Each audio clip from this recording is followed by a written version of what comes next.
ഹൈദരാബാദിലേക്ക് M A literature പഠിക്കാൻ വേണ്ടി വരുന്ന പെൺകുട്ടിയാണ് ഭൂമാദേവി. അവൾക്ക് പഠിക്കാൻ വളരെ ഇഷ്ടമായിരുന്നു. അതേസമയം കോളേജിലെ തന്നെ സ്മാർട്ട് ബോയ് ആയിരുന്നു വിക്രം.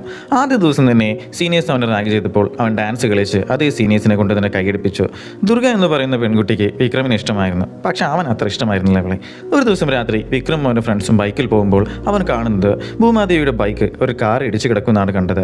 അവരുടെ ഭാഗത്താണ് തെറ്റെങ്കിലും ആ കാറുകാരൻ വണ്ടി എടുത്ത് പോകാൻ പറഞ്ഞെങ്കിലും വിക്രമും ഫ്രണ്ട്സും അയാളെ തല്ലിച്ചതയ്ക്കാനുണ്ടായത്. ആ തല്ലിയതാണെങ്കിലോ ഒരു പോലീസുകാരനെ. പിറ്റേ ദിവസം വിക്രമിനെയും ഫ്രണ്ട്സിനെയും ചേർന്ന് ആ പോലീസുകാരൻ തല്ലിച്ചതയ്ക്കാനുണ്ടായത്. അവനെ കാണാൻ അവൾ റൂമിലെത്തി. അവൻ്റെ കാര്യങ്ങളൊക്കെ അവൾ നന്നായി ചെയ്യുന്നത് കണ്ടപ്പോൾ അവൻ അവളെ വല്ലാണ്ട് ഇഷ്ടമായി. അങ്ങനെ അവർ ഇഷ്ടത്തിലായി. ആദ്യമൊക്കെ വിക്രം നന്നായിട്ടാണ് ഭൂമാദേവിയെ നോക്കുന്നത്. പിന്നീടാണ് അവൾക്ക് അവൻ്റെ ശരിക്കുമുള്ള സ്വഭാവം മനസ്സിലായത്. അവളുടെ ഒരു ഫ്രണ്ട് ആയിട്ട് കൂട്ട് വേണ്ട എന്നൊക്കെ അവൻ പറയുന്നുണ്ട്. ആ ഫ്രണ്ടിനെ അവൻ റൂമിൽ പോയി തല്ലിച്ചതയ്ക്കുന്നുണ്ട്. അവൻ്റെ എല്ലാ കാര്യങ്ങളും അവളാണ് നോക്കിയിരുന്നത്. ഭക്ഷണം പോലും അവളാണ് കൊടുക്കുന്നത്. ഡ്രസ് വാഷ് ചെയ്യുന്നതും അവൾ തന്നെ. അങ്ങനെ അവൾ അവൻ്റെ അമ്മയെപ്പോലെയാണ് എന്ന് എപ്പോഴും പറയുന്നുണ്ടായിരുന്നു. പക്ഷേ അവൻ്റെ ഒപ്പം ശരിക്കും അവൾ ഒരിക്കലും സന്തോഷവതിയായിരുന്നില്ല.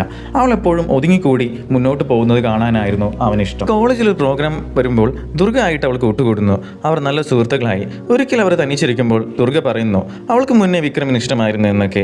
അങ്ങനെ അവർ തമ്മിൽ തെറ്റിപ്പിരിയുന്നു. ഒരു ദിവസം വിക്രം തൻ്റെ വീട്ടിലേക്ക് അവളെ കൂട്ടിക്കൊണ്ടുപോകുന്നു.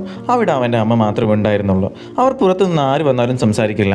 എല്ലാറ്റിനും ഒതുങ്ങിക്കൂടി നിൽക്കുന്ന സ്ത്രീയായിരുന്നു അവർ. അപ്പോഴാണ് ഭൂമാദേവിക്ക് മനസ്സിലാവുന്നത് എന്തുകൊണ്ടാണ് വിക്രം തന്നെ ഇഷ്ടപ്പെട്ടതെന്ന്.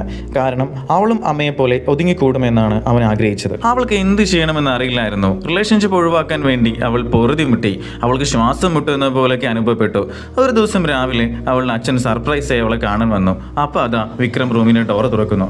അത് കണ്ട് അച്ഛന് ദേഷ്യം വന്നു. അയാൾ അവനെ ഒരുപാട് തല്ലി. അച്ഛനോട് കാര്യങ്ങൾ പറഞ്ഞു മനസ്സിലാക്കാൻ ശ്രമിച്ചുവെങ്കിലും അതിന് സാധിച്ചില്ല. അച്ഛൻ അവളെ വിട്ടുപോയി. വിക്രം ആണെങ്കിൽ നാട്ടിലേക്കും പോയി. വിക്രം നാട്ടിൽ പോയി വന്നപ്പോൾ അവളോട് പറഞ്ഞു നമുക്ക് കല്യാണം കഴിക്കാം, നീ പഠിത്തമൊക്കെ മതിയാക്കി എന്നോടൊപ്പം വീട്ടിലേക്ക് പോരെ എന്നൊക്കെ പറഞ്ഞു. പക്ഷേ അവൾക്ക് അത്രയും പഠിച്ചത് വെറുതെ ആവുമെന്ന് ഓർത്തപ്പോൾ അവൾക്ക് സങ്കടം വന്നു. അവൾ അവനോട് കാര്യങ്ങൾ പറഞ്ഞ് മനസ്സിലാക്കാൻ ശ്രമിച്ചുവെങ്കിലും അവനത് ഒട്ടും സമ്മതിച്ചില്ല. അവനത് മനസ്സിലാക്കാൻ പോലും ശ്രമിച്ചില്ല. അവൻ വിചാരിച്ചത് അവനെ ഒഴിവാക്കാൻ വേണ്ടിയാണ് എന്നാണ്. അവനും അവൻ്റെ ഫ്രണ്ട്സും ചേർന്ന് അവളെ ഒരുപാട് ടോർച്ചർ ചെയ്യാൻ തുടങ്ങി. അവൻ അവളോട് ഭയങ്കര ദേഷ്യമായിരുന്നു. എല്ലാവരും ഭൂമാദേവിയെ തെറ്റായി കണ്ടുകൊണ്ടാണ് കാണാൻ തുടങ്ങി. ഒരു ദിവസം കോളേജ് വിട്ട് ഹോസ്റ്റലിൽ എത്തിയപ്പോൾ അവളുടെ റൂമിൻ്റെ മുന്നിൽ ആൾക്കൂട്ടം. അവളുടെ ഡോറിൻ്റെ മേൽ ഒരുപാട് വൃത്തികെട്ട കാര്യങ്ങൾ അവളെ പറ്റി എഴുതിയിരിക്കുന്നതാണ് അവൾ കണ്ടത്. അതുകൊണ്ട് പൊട്ടിക്കരഞ്ഞു പോവുകയാണ് അവൾ ചെയ്തത്. അപ്പോഴാണ് അവളെ സഹായിക്കാൻ ദുർഗ വരുന്നത്. അവർ രണ്ടുപേരും ചേർന്ന് ആ ഡോർ കഴുകി വൃത്തിയാക്കി. കോളേജ് ഫെയർവെൽ ഡേ ആയിരുന്നു അന്ന്. അവൾ കോളേജിൽ സ്റ്റേജിൻ്റെ മുകളിൽ കയറി അവൾക്ക് പറയാനുള്ള കാര്യങ്ങളൊക്കെ ഉറക്കെ വിളിച്ചു പറഞ്ഞു.